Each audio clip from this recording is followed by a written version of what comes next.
Bismillahirrahmanirrahim. Assalamualaikum warahmatullahi wabarakatuh. Kami dari kelompok 5 akan mempresentasikan hasil penelitian kami dengan judul Rancang bangun dudukan lampu otomatis menggunakan sensor peer berbasis IoT. Pada pembahasan presentasi kali ini, di mana ada beberapa poin. Yang pertama latar belakang, tujuan, metode, hasil dan pembahasan, kesimpulan dan saran, serta penutup. Latar belakang. Listrik adalah salah satu sumber energi yang sangat penting dalam berbagai aspek kehidupan modern termasuk penerangan. Meskipun penting, penggunaan listrik untuk penerangan seringkali kurang efisien yang dapat mengakibatkan pemborosan energi. Masalah ini sangat mencolok dalam penggunaan lampu, khususnya di kamar mandi, di mana lampu sering tetap menyala meskipun tidak diperlukan. Untuk mengidentifikasi dan mengatasi masalah ini, kami melakukan observasi terhadap kondisi lampu di kamar mandi mahasiswa pria di kampus Politeknik Gajah Tunggal selama periode tanggal 12 sampai 18 September 2023. Kecuali hari Sabtu dan Minggu, berikut adalah data hasil pengamatan kami selama periode tersebut. Bisa dilihat di layar ini. Untuk menganalisis penyebab dari masalah ketidakefisienan penggunaan lampu, kami menggunakan metode analisis fishbone. Diagram melalui analisis ini kami dapat mengidentifikasi penyebab utama dari permasalahan ini, di mana dalam masalah material terdapat lampu masih konvensional. Yang kedua, metode di mana prosedur masih manual, di mana faktor men adanya ketidaktahuan dan kebiasaan, serta di faktor mesin di mana sistem lampu masih konvensional. Tujuan penelitian.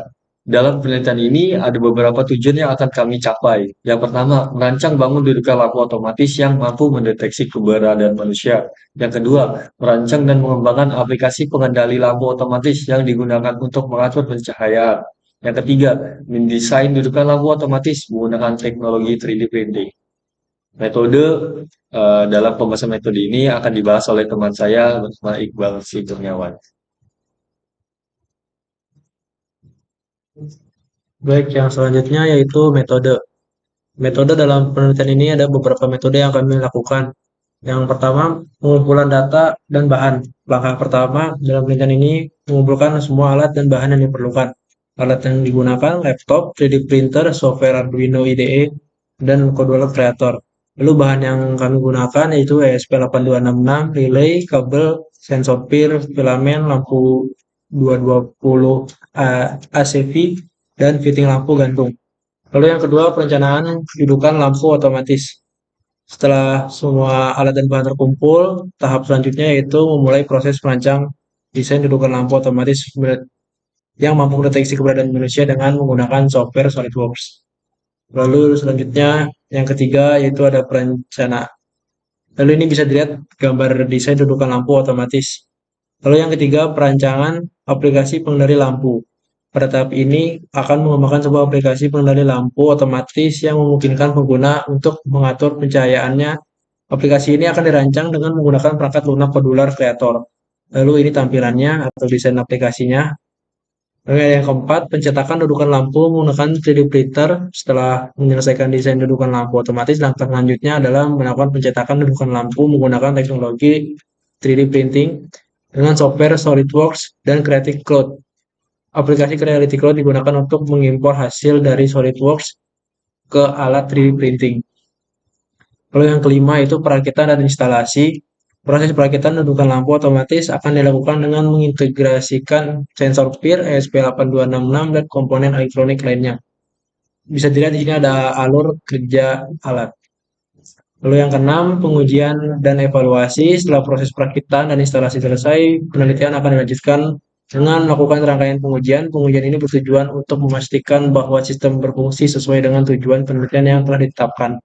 Lalu yang ketujuh yaitu analisis data dan kesimpulan. Data yang diperoleh dari hasil pengujian akan menjalani proses analisis secara mendalam. Analisis ini bertujuan untuk mengevaluasi kinerja secara menyeluruh, memeriksa sejauh mana sistem memenuhi tujuan yang telah ditetapkan. Lalu yang selanjutnya ada bagian hasil dan pembahasan yang akan disampaikan oleh teman saya itu Ihsan Samudra Hidayat.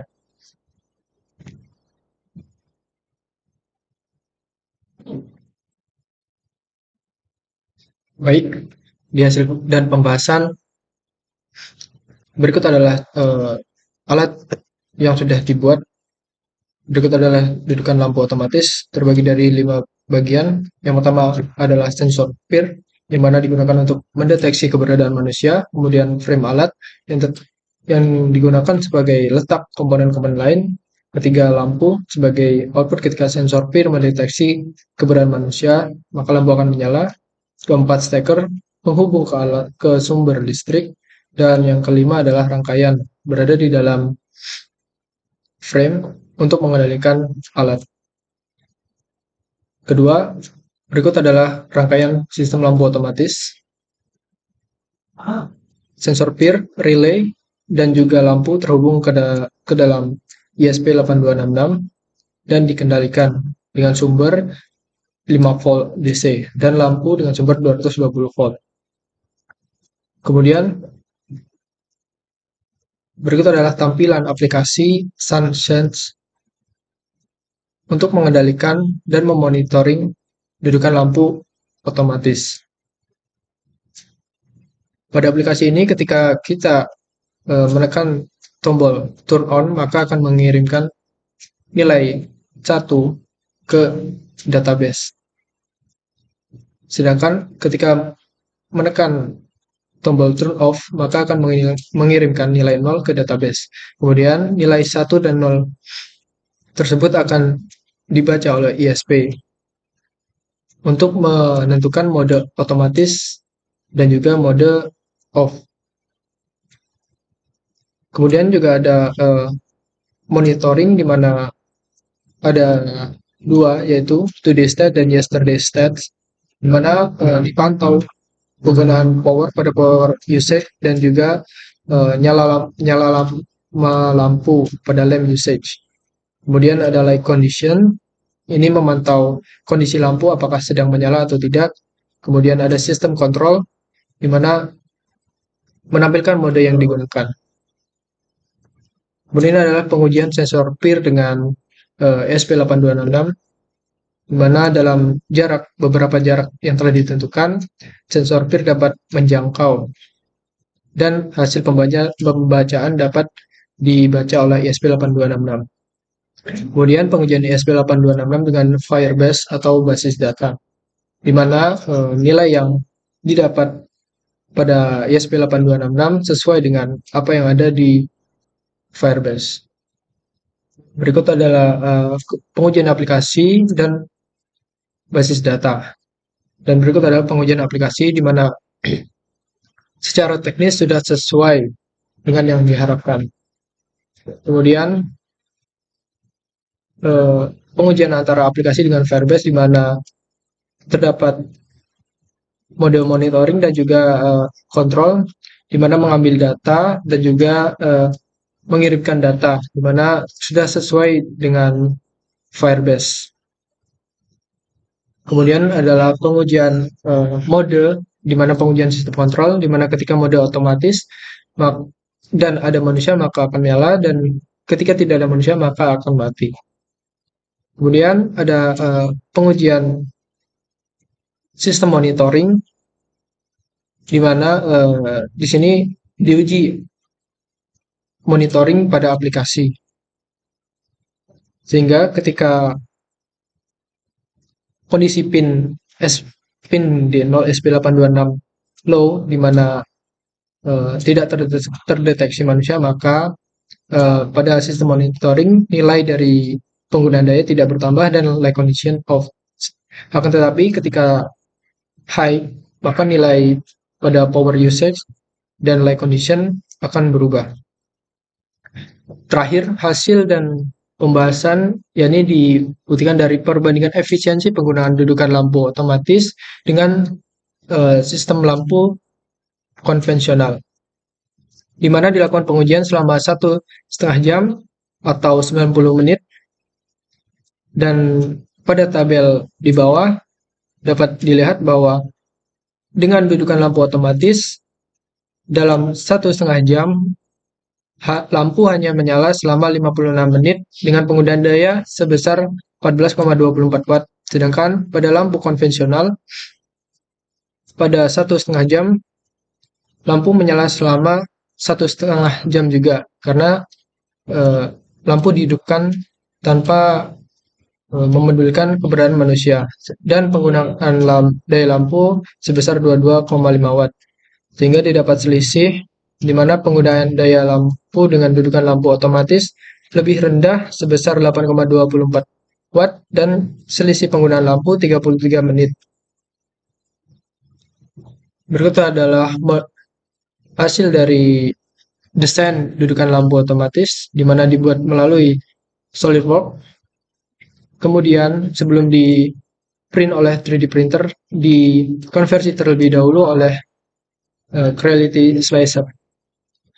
Kesimpulan, melalui penelitian ini jadi berhasil dibangun dudukan lampu otomatis dengan teknologi deteksi keberadaan manusia menggunakan sensor PIR, relay, dan ESP8266.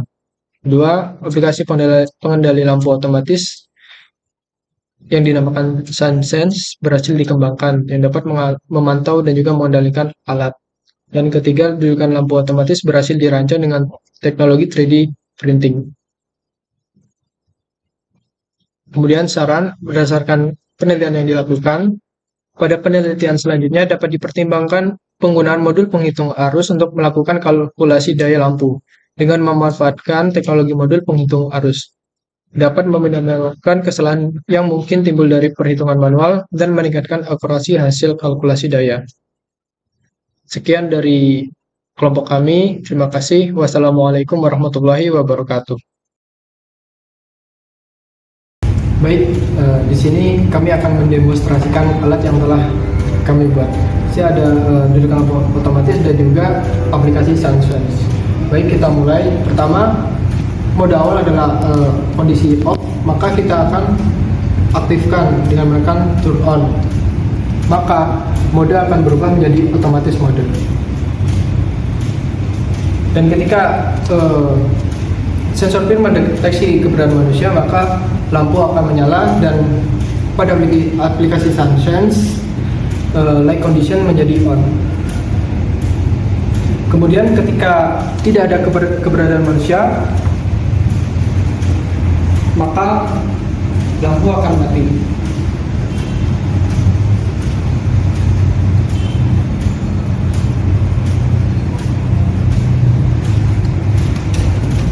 Kemudian ketika kembali ada keberadaan manusia, maka lampu akan hidup kembali. Dan ketika sensor PIR terus mendeteksi keberadaan manusia, maka delay pada lampu akan terus mereset dan lampu akan mati ketika keberadaan manusia tidak terdeteksi dan juga waktu delay sudah mencapai yang ditentukan.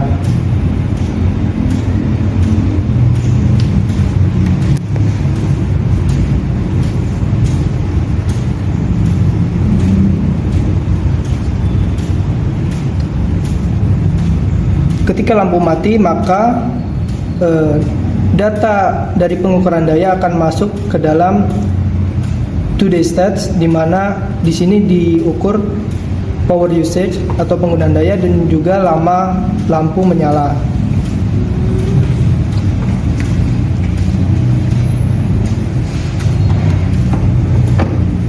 Sekian demonstrasi alat dari kelompok kami. Wassalamualaikum warahmatullahi wabarakatuh.